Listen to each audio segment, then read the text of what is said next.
हा जो आमच्यावरती षडयंत्र केला गेला हा नक्कीच राजकीय होता. कारण का म्हणजे बघा, सरळ सगळ्यांच्या लक्षात येण्यासारखं हे आहे का, म्हणजे ह्यांना जर हद्दपार करायचंच होतं तर इलेक्शनच्या आधी करणार होते किंवा इलेक्शनच्या नंतर करणार होते.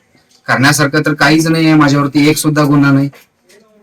भर इलेक्शन मध्ये माझी मिसेस जिल्हा परिषदला राहिल्यानंतर आमचं वातावरण चांगलं असताना ज्यावेळी त्यांना सर्व्हे मध्ये लक्षात आलं की आमचा निकाल हा नक्कीच आहे महाविकास आघाडीचा, त्या लक्षात आल्यानंतर शेवटचे 3 दिवस आम्ही इंटरनेटनं कमी पडावं म्हणून हा सगळं खेळ केलेला गेलेला होता. यामागे कोण आहे? सत्ताधारी असणार आहेत, सत्ताधारीच असणार आहेत. तालुक्यातलेच नेते आहेत. ह्याच्या आधी सुद्धा त्यांच्यामुळे झालं होतं, आता सुद्धा त्यांच्यामुळे झालंय. कोण असणार आहे याच्या पाठीमुळे? तुमच्यावरती हे गैर लोकशाहीचं खून आहे. थोडक्यात काय आहे, सरळ लोकशाहीचं खून आहे. गोरगरिबांनी लढायचं नाही, गोरगरिबांनी लोकांची सेवा करायचं नाही आणि आम्ही घरात बसायचं असं त्यांचं मत आहे. आता तुमच्या हद्दपारीचा प्रस्ताव आता रद्द झाला काय स्थगिती मिळाली? रद्द झालं.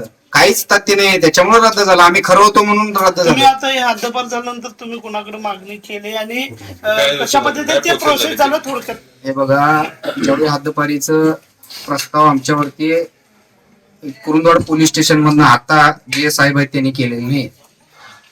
ज्या आधीचे एपीआय होते त्यांनी हा प्रस्ताव पाठवला आणि तिथून आमच्या सुनावण्या झाल्या. सुनावण्या झाल्यानंतर आमच्यावरती एकही पेंडिंग गुन्हा नाही आहे किंवा आमच्यावरती काही केसेस नसताना सुद्धा तो चुकीच्या पद्धतीनं प्रस्ताव मंजूर करण्यात आला.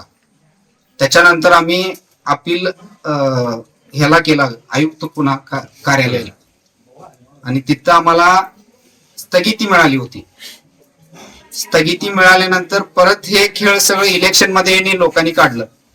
शेवटचे 3 दिवस मतदान असताना हे खोटी नोटीस काढायला लावून आमच्यावरती हे केलं आणि आता तो आमच्यासारखा निकाल झाला. तो हद्दपारीचा जो प्रस्ताव होता तो रद्द करण्यात आला.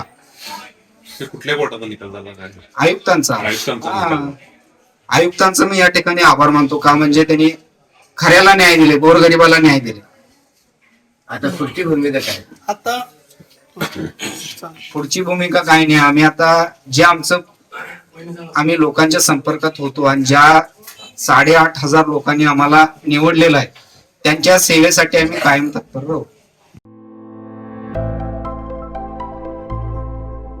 सैन्य आणि पोलीस भरतीमध्ये 35 वर्ष अविश्रांत सेवा देणारी महाराष्ट्रातील एकमेव संस्था म्हणजे आदर्श करिअर अकॅडमी.